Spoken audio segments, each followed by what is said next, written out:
नमस्कार, मी Poonam, cosmic coach Poonam या आपल्या यूट्यूब चॅनलवर मी तुम्हा सर्वांचं मनापासून स्वागत करत आहे.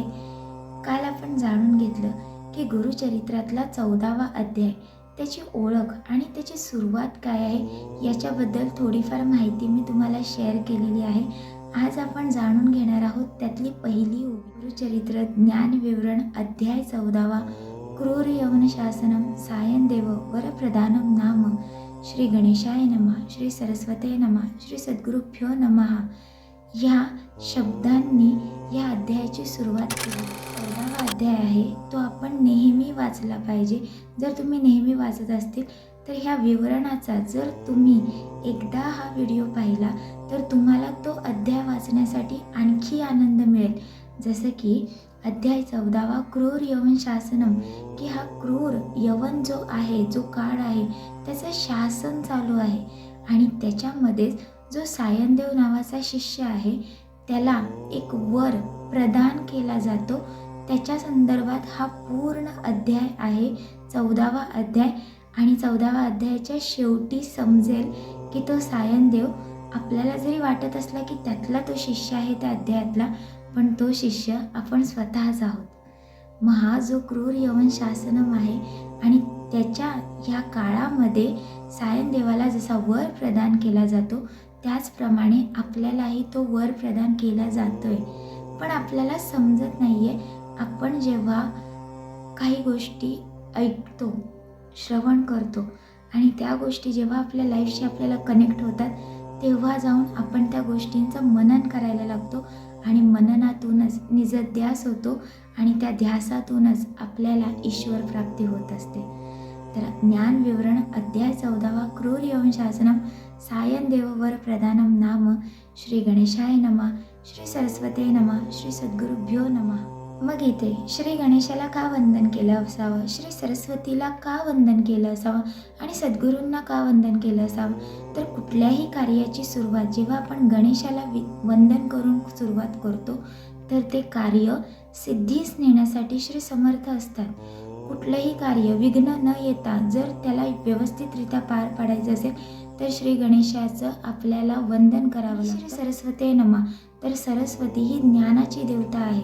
तर हे ज्ञान जर आपल्याला प्राप्त करायचं असेल तर त्या माता सरस्वतीला आपल्याला वंदन करणं गरजेचं आहे, कारण तीच कारणीभूत आहे ज्ञान प्राप्त करून देण्यासाठी. आणि त्याच्यानंतर आहे श्री सद्गुरुभ्यो नमः. मग हे श्री सद्गुरू कोण आहेत?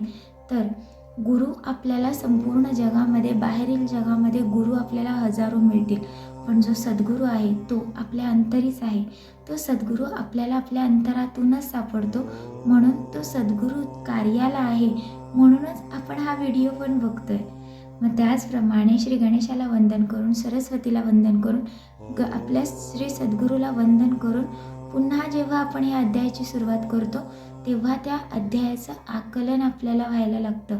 जशी पहिली ओवी आहे, नामधारक शिष्य देखा विनवी सिद्धासी कौतुका प्रश्न करी अतिविशेका एक चित्ते फरियेसा. मग यामध्ये जो नामधारक आहे तो सायनदेव आहे. ज्याप्रमाणे आपणही नाम धारण केलेलं आहे.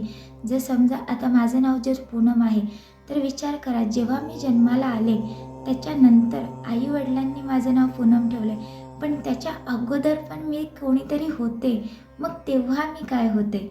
हे जे नाव आपण धारण केलेलं आहे त्या नावाचाच आपल्याला इतका गर्व येतो आणि त्या अभिमानापोटी आपण खूप साऱ्या गोष्टी शिकायच्या ज्या आहेत त्या आपण शिकू शकत नाही आहे.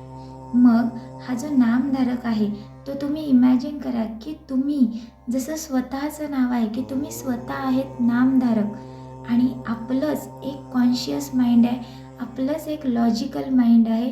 ते लॉजिकल माइंड आपल्या आतमध्ये असलेल्या सद्गुरूंना प्रश्न विचारते की नामधारक विनवी सिद्धासी, तो सिद्ध आहे जो आपल्या अंतरीच आहे, तो सद्गुरू आहे, त्याला आपण स्वतःच प्रश्न विचारते की नामधारक शिष्य देखा विनवी सिद्धासी कौतुका. तो कौतुकाने त्या सिद्धाला विनंती करतोय. विनवी सिद्धासी कौतुका प्रश्न करी अतिविशेका एक चित्ते फरियेसा, की त्याने अनेक प्रश्न या अध्यायामध्ये केलेले आहेत आणि ते पण एक चित्ताने मला त्याची उत्तरं त्याने विचारलेली आहेत. एक चित्ताने ते प्रश्न विचारलेले आहेत आणि त्या एकाच चित्ताने त्याच्या सगळ्या प्रश्नांची उत्तरं पण त्याला तिथून प्राप्त करून दिलेली आहेत. मग हा जो नामधारक आहे, तो जो शिष्य आहे, आपण जर स्वतः ते शिष्य बनलो आणि आपल्या आतमध्ये असलेल्या सद्गुरूंना जर आपण शरण गेलो, तर आपल्या आतमध्येच बसलेला सद्गुरू आहे, तो आपल्याला प्रत्येक अडचणीमध्ये सोल्युशन प्रदान करतोय. जर प्रॉब्लेम आपल्या आतमध्ये आहेत, तर त्याचं सोल्युशनही आपल्या आतमध्येच आहे. फक्त त्याच्यामध्ये प्रॉब्लेम एक नवीन उत्पन्न होतो की ते सोल्युशन नक्की काय आहे ते आपल्याला सापडत नाही आहे. ठीक आहे. जर जेव्हा कारागीर आहे तो एखादं कुलूप बनवतोय, तर त्याच्यासोबत त्याची चावी पण बनवली जाते.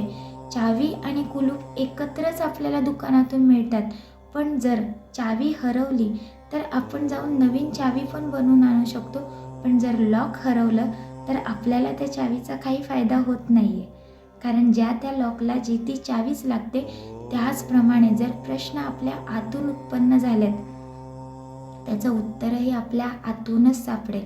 जर प्रश्न हरवला तर ते उत्तरही हरवून जाईल. पण प्रश्न तसाच आहे, तर चावी ते जे उत्तर आहे ते आतमधूनच आपल्याला सापडणार आहे. पूर्ण अध्यायाचा एकमेव सार आहे की तुम्ही स्वतःशी संवाद करा. तुमच्या आतमध्ये असलेले सद्गुरू जे आहेत त्याच्याशी संवाद करण्याचा प्रयत्न करा. कारण की ते सक्षम आहेत प्रत्येक प्रश्नाचं उत्तर देण्यासाठी. आणि तुमचे जर प्रश्न तुमचे आहेत तर उत्तरही तुमचीच आहेत. फक्त स्वतःशी भांडण करण्यापेक्षा स्वतःशी संवाद साधण्याचा प्रयत्न करा. जेव्हा आपल्याला कुठली अडचण येते तेव्हा आपण स्वतःशी भांडण करत बसतो. माझ्यासोबतच असं का होतं, मी का ते तसं केलं, माझ्यासोबतच. हे जे भांडण आपण करतोय ते भांडण करणं थांबवलं पाहिजे आणि आपण स्वतःशी संवाद साधला पाहिजे की जर ती परिस्थिती माझ्या जीवनामध्ये आलेली होती तर त्या परिस्थितीमध्ये मी कुठलं पाऊल उचललं पाहिजे होतं, मी कुठला विचार केला पाहिजे होता, मी कुठला निर्णय घेतला पाहिजे होता. आत्तापर्यंत तुम्ही जे पण जीवन जगताय ते कुठे ना कुठे तुम्ही घेतलेल्या निर्णयांचाच परिणाम आहे. प्रत्येक क्षणाला जो तुम्ही निर्णय घेताय त्या निर्णयावरच तुमचं भवितव्य घडतंय. तुमचा उद्याचा दिवस कसा असणार आहे हा तुम्ही आज घेतलेला एक जो निर्णय आहे त्याच्यावर ठरणार आहे.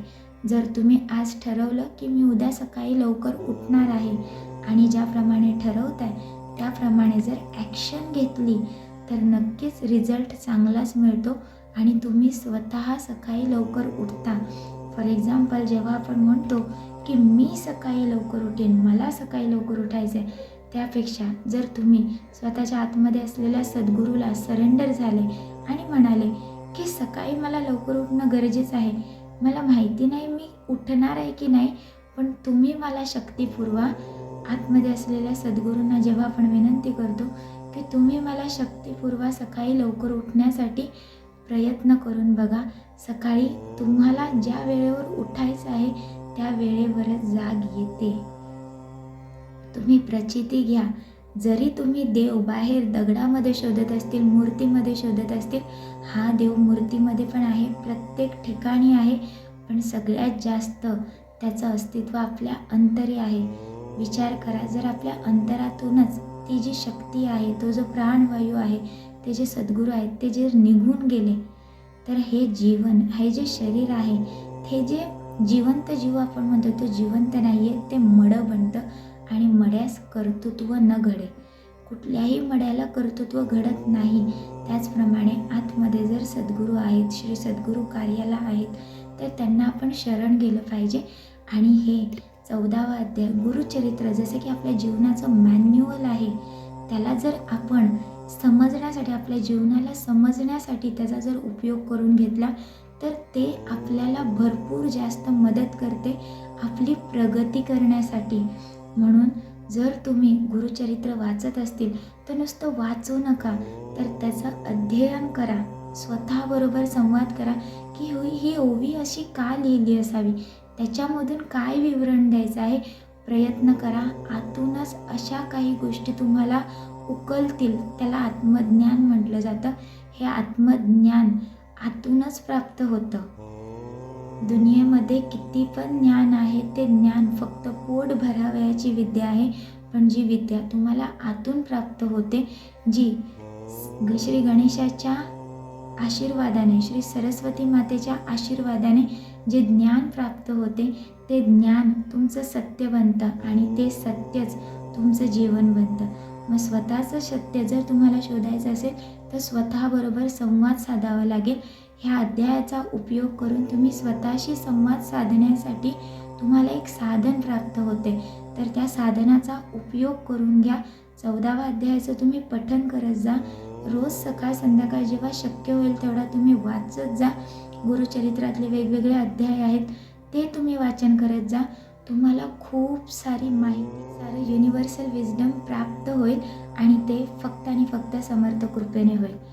त्याच्यामध्ये दुसरं कुणाचाच हात नसेल आणि ती सद्गुरू कृपा असेल, जे सद्गुरू तुमच्या आतमध्येच बसलेले आहेत. बाहेरच्या जगामध्ये गुरु तुम्हाला प्रत्येक जण मिळेल, पण सद्गुरू तुम्हाला तुमच्या अंतरातूनच सापडतील. मग थोडेसे कष्ट घ्या स्वतःबरोबर संवाद साधण्यासाठी आणि बघा हे जीवन किती आनंदीमय होऊन जाईल. तर बस आजच्या व्हिडिओमध्ये पहिल्याच ओवीवर आपल्याला थोडंसं विवरण द्यायचं होतं. जे काही मला समज प्राप्त झालेले आहे ते मी शेअर करत आहे. जर तुम्हाला ह्या नॉलेजचा किंवा या माहितीचा फायदा होत असेल तर नक्कीच या व्हिडिओला लाईक करा. आणि जर तुम्हाला वाटत असेल जे गुरुचरित्राचं वाचन करतात, 14वा अध्यायाचं पठण करतात, त्यांच्यापर्यंत हा व्हिडिओ तुम्हाला जर वाटत असेल शेअर केला पाहिजे तर नक्कीच या व्हिडिओला शेअर करा. आणि तुम्हाला जर एका सेकंदासाठी पण ते कनेक्शन फील होत असेल तर तुम्ही या व्हिडिओला लाईक करून या चॅनलला सबस्क्राईब करा आणि जे बेल आयकॉनचं बटन आहे त्याला प्रेस करा, जेणेकरून जेव्हा मी नवीन व्हिडिओ अपलोड करेन तुमच्यापर्यंत नोटिफिकेशन पोहोचेल. मग पूर्ण हा व्हिडिओ बघेपर्यंत जर तुम्ही आत्तापर्यंत थांबला आहात तर मनापासून करू शकता. आपण भेटूया पुढच्या व्हिडिओमध्ये. तोपर्यंत थँक्यू सो मच मनापासून. गुरुविण नाही नर नारायण, गुरुचरिताचे कर पारायण.